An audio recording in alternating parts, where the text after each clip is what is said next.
Bu sizni eringiz.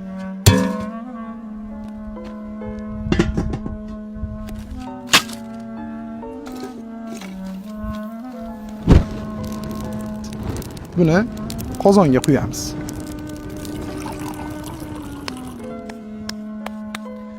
Endi biroz kutamiz.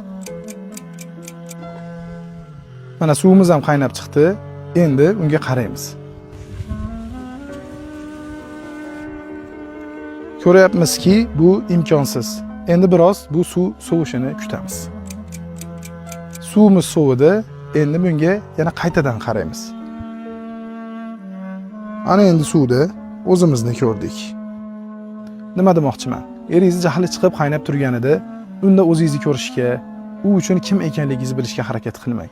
U paytda siz nafaqat o'zingizni, balki farzandlaringiz, ota-onangiz hech kimni ko'rmaysiz.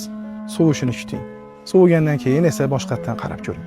Ana endi siz unda nafaqat o'zingizni, balki unda baxtingizni ham ko'rasiz.